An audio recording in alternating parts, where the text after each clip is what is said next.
ভোর ৬টা ৩০ মিনিটে ঘুম থেকে উঠে বাসি কাজ সেরে সংসারের কাজ প্লাস রান্না করে ঘর বাড়ি আমি যেভাবে গুছিয়ে পরিপাটি করে রাখি। আসসালামু আলাইকুম বন্ধুরা, তোমরা সবাই কেমন আছো? আশা করি আল্লাহর দয়ায় তোমরা বেশ ভালো আছো। আলহামদুলিল্লাহ, আমরাও বেশ ভালো আছি। নতুন দিনে আর একটা নতুন ভিডিও দেখার আমন্ত্রণ জানাচ্ছি।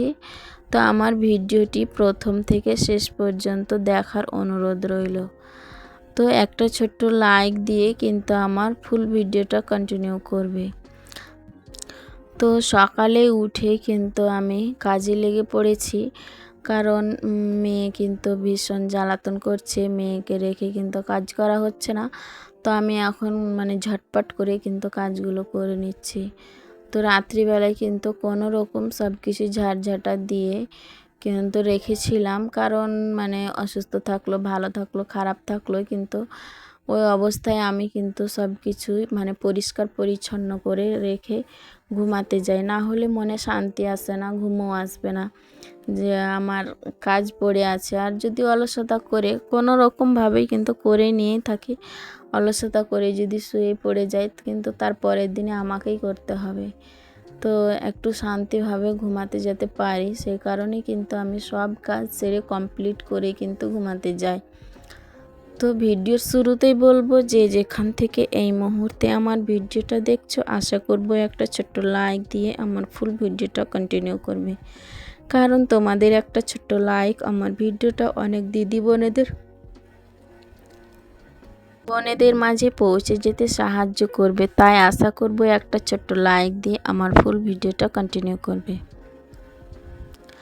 তো প্রথমে ঝাড়ঝাঁটা দিয়ে নিলাম, তারপরে কিন্তু বিছানাটা খুব গুছিয়ে নিচ্ছি, কারণ বিছানা যদি এখন না গুছাই তাহলে আর হাত দিতে পারবো না হয়তো বা। তো সেই কারণেই কিন্তু প্রথমেই কিন্তু আমি ঝটপট করে বিছানাটা গুছিয়ে নিলাম। এই রুমের যা গুছাতে হবে মোটামুটিভাবে কিন্তু আমি গুছিয়ে নিয়েই কিন্তু রান্নাঘরে চলে যাব। তো ঝাড়ঝাঁটা কিন্তু দিয়ে নিয়েছি। তারপরে কিন্তু মেয়ে ভীষণ কান্নাকাটি করছিল, তাকে নিয়ে কিছুক্ষণ আবার এদিক ওদিক ঘোরাঘুরি করে কিন্তু তারপরে আমি বিছানাটা কিন্তু করতে এসেছি। তারপরে কিছু কাপড় ছিল, তো কাঁচা ছিল, তো এখন শুধু ধুয়ে গুছিয়ে নিচ্ছি। তো ওই জায়গাটা অন্ধকার মনে হচ্ছে না, ঘরের ভিতর, তো সেই কারণেই আমি ওইদিকে দাঁড়িয়ে আছি। তো এই দিকেই কিন্তু ছাদটা আসছে দিয়ে অন্ধকার মনে হচ্ছে। তো কাপড়গুলো কাচা ধোয়া করে নিয়ে বাসনও মাজা ধোয়া করে নিয়েছি, কয়েকটাই ছিল, কারণ রাত্রিবেলায় সব কিছুই কিন্তু কমপ্লিট করে শুয়েছি। তো দেখতে পাচ্ছ আমার চুলাতে কিন্তু কিচ্ছুই নেই, পরিষ্কার পরিচ্ছন্ন হয়ে আছে, কিন্তু এখন আমি হালকাভাবে মুছে নিলাম, কারণ রান্না করব এখন। তো রান্না করলে সেখানে তো কোনো জিনিসপাতি রাখা যেতে পারে, তো সেই কারণে কিন্তু আমি মোছামুছিটা করে নিয়েই প্রত্যেক দিন এভাবে মুছে নিয়েই কিন্তু আমি রান্না করি। তো আজকে কিন্তু কৌটোগুলো মুছে নিব।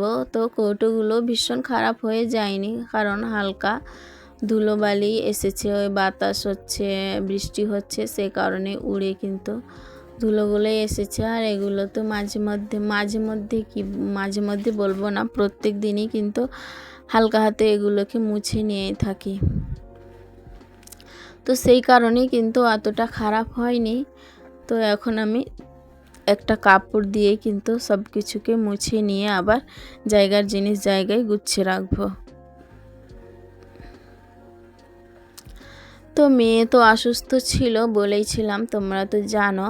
তো মেয়ে এখন কিন্তু সুস্থ হয়ে উঠেছে তোমাদের সবারই দোয়ায়। তো যাই হোক, এইভাবেই কিন্তু যাতে আমার মেয়ে সুস্থ থাকে, ভালো থাকে, সেটাই আশা করি। তো মেয়ের জ্বর আসলে কিন্তু ভীষণ শরীরটা খারাপ হয়ে যায় এমনিতেই, আমার মেয়ে পাতলা, তো রোগা, তো সেই কারণেই কিন্তু ভীষণ শরীরটা খারাপ হয়ে গিয়েছে। জ্বর আসছে না, কিন্তু খাওয়া দাওয়াটা এখনও করে না ভালোভাবে, জোর করে খাওয়াতে হয়। আর কিন্তু ওইভাবে খাওয়ালেও কিন্তু এখন খেতে চায় না, জোর করে খাইয়ে দিলে এমনি দিনগুলোতে কিন্তু মোটামুটি খেয়েই নেয়, কিন্তু এখন জোর করলেও খায় না আর এমনিতেও খায় না। তো দুধ খায়, তো দুধটা কিন্তু যতটুক পরিমাণে খায় কিন্তু তার অর্ধেক খাচ্ছে।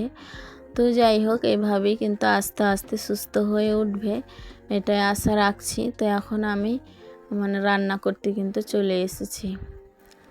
তো এখন রান্না করে নেব। আজকে কিন্তু কুমড়া ভাজি করে তার পাতলা ঝোল বানিয়ে নেব, আর সঙ্গে ভাত থাকছে, কারণ ভাত কিন্তু বেশি করে আমি রান্না করছি যাতে রাত্রিবেলা আর কোনো কিছু করতে না হয়, কারণ মেয়ের কিন্তু আর জ্বালাতন সহ্য হচ্ছে না।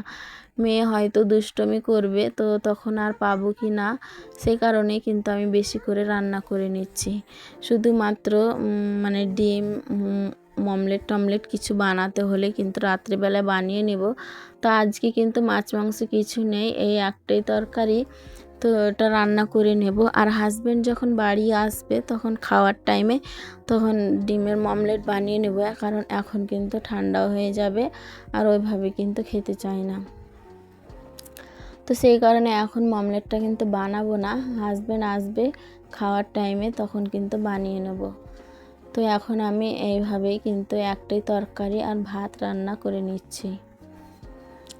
তো যে সমস্ত দিদি বোনেরা আমার চ্যানেলের মধ্যে নতুন এসেছো, আমার ভিডিও প্রথমবার দেখছো, আমার ভিডিও দেখতে যদি তোমাদের একটু হলো ভালো লেগে যায় তাহলে আমার চ্যানেলটাকে সাবস্ক্রাইব করে বেল আইকনটা প্রেস করে দিতে পারো। এতে করে যেটা হবে, আমার ভিডিও ছাড়া মাত্রই তোমাদের কাছে নোটিফিকেশন সবার আগে পৌঁছে যাবে, তখন তোমরা কিন্তু সময় সুযোগ করে দেখে নিতে পারবে। আর যারা অলরেডি এই কাজটি করে দিয়েছো তাদেরকে অসংখ্য ধন্যবাদ। তো আমি কুমড়াগুলোকে কিন্তু আগে ভাজি করে নিলাম, তেলে ভেজে নিয়ে কিন্তু এখন আমি পেঁয়াজ রসুন বাটা করে জিরে বাটা দিয়ে কিন্তু এখন পাতলা ঝোল বানিয়ে নিচ্ছি, কারণ একটাই তরকারি আর অন্য কোনো কিছু নেই, মাছ মাংস নেই। তো সেই কারণে কিন্তু তরকারিটা কিন্তু ঝোল বানিয়ে নিলাম।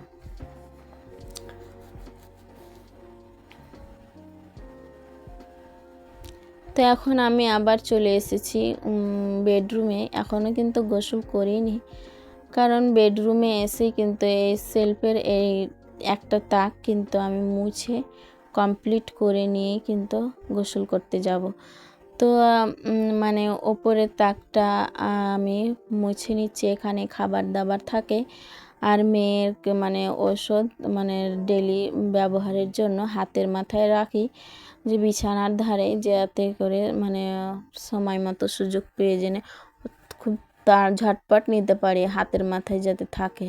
তো এই কৌটোতে আছে ছাতু, আর এটাতে তো বিস্কিট আছে আর শুকনো কিছু বাদাম কাজু কিশমিশ কাঠবাদাম কাঁচা বাদাম এই কৌটোটাতে আছে, আর এটা তো বিস্কিট আছে মেয়ের। আর এখানে কিন্তু টুকিটাকি জিনিস, প্রয়োজনীয় জিনিস আছে, লসন, মেয়ের তেল, আর এখানটায় কিন্তু মেয়ের অনেক কিছুই আবার রাখা যায়, তার ক্রিম ট্রিম, তারপরে নাকের ড্রপ, কানের ড্রপ, আর কলম, নেল কাটার, সব কিছু কিন্তু ওখানটায় রাখি যাতে ঝটপট তাড়াহুড়ো করে পাওয়া যায়, যাতে খোঁজাখুঁজির ঝামেলা না থাকে। সেই কারণে কিন্তু সুই সুতাও রাখছি এখানে, ওইগুলো তো লাগছেই মাঝে মধ্যে এই সব কিছু কাজে, তো ওখানটায় কিন্তু আমি এসব কিছু রেখে দিচ্ছি। আর ওপরে রাখছি যাতে মেয়ে কিন্তু যেন ছুঁতেই না পারে। আর মেয়ে কিন্তু কোনো জিনিস কিন্তু একভাবে রাখে না, সে তো ভীষণ দুষ্টুমি করে, সেটা তো বলছেই তোমাদের সামনে প্রত্যেক দিন। তো এখন আমি কিন্তু এগুলোকে মুছে আবার জায়গার জিনিস জায়গায় রেখে দিচ্ছি। তো ছেলেকে কিন্তু এখান থেকেই আজকে খাবার পাঠিয়েছি, তো ওই হাতেই কিন্তু একটু মুছিয়ে নিলাম। তো মনেই পড়লো ছেলেকে এই খাবারগুলো বার করে কিন্তু দিয়ে দিলাম, তো তখনই কিন্তু মনে পড়লো যে এগুলো তো ধুলোবালি পড়ে আছে, তো যাই হোক মুছে নেওয়া যেতেই পারে, তো মুছেই নিতে কিন্তু শুরু করলাম। তো ছেলের কিন্তু অনেক দিন হয়ে গেল যাওয়া, আর কয়েকদিন হয়ে গেল আমাদের দেখে আসাও আর জিনিস পাঠানো, কোনো কিছু যা লাগবে মানে তাকে দিয়ে আসা কিন্তু অনেক দিন হয়ে গেল, কয়েকদিন 3 থেকে 4 দিন, মানে আমরা একদিন অন্তর কিন্তু দিয়ে আসছি। মানে সেখানকার খাবার দাবার তো বাড়ির মতন হয় না, তো সেই কারণে বাড়ি থেকেই কিন্তু একদিন পর মানে একদিন অন্তর অন্তর কিন্তু দিয়ে আসি। তো আজকে কিন্তু 3 থেকে 4 দিন হয়ে গেল দিতে যাওয়া হয়নি, সেই কারণে কিন্তু আজকে আমার ভাইকে কিন্তু দিয়ে পাঠিয়ে দিলাম, ভাইকে দিয়ে খাবারগুলো কিন্তু পাঠালাম। তো এখানে মানে শুকনো খাবারগুলো মানে ফলগুলো, শুকনো ফলগুলো, তারপরে লিচু, আম আর ডিম, মানে ডিম ভাজি করে মানে চেয়েছিল, সেই কারণে ডিম দিয়ে দিলাম। আর শসা, মানে যা ফল ছিল বাড়িতে ফ্রিজে রাখা ছিল সেগুলোই কিন্তু মানে দিয়ে পাঠিয়ে দিয়েছি ভাইকে। তো সেই হাতেই কিন্তু আমি আমার সেলফের উপরটা কিন্তু মুছে নিচ্ছি, মানে সেলফের একটা তাক আর সেলফের উপরটা মানে ফুলদানিগুলো সব মুছামুছি করে নিচ্ছি। তো ভাবলাম সেই হাতেই আমি মুছেই নিই, যেহেতু ধুলোবালি পড়ে আছে আর কয়েকদিন হয়ে গেল মোছামুছি করা, তো সেই কারণেই কিন্তু আমি এখন মানে মুছে নিলাম। তো আজকে কিন্তু এখান থেকেই তোমাদের কাছ থেকে বিদায় নিয়ে নিচ্ছি। ভালো থাকো, সুস্থ থাকো। আসসালামু আলাইকুম বন্ধুরা। সবাই আমাকে এইভাবেই কিন্তু আস্তে আস্তে আগিয়ে নিয়ে চলো। তোমাদের দীর্ঘায়ু ও সুস্থতা থাকার কামনা করে আজকে কিন্তু এখান থেকে বিদায় নিয়ে নিচ্ছি। তো ভালো থাকো, সুস্থ থাকো। আল্লাহ হাফিজ। আর সবাই সুস্থ থাকো, বেশি বেশি করে আমার মেয়ের জন্য দোয়া করো।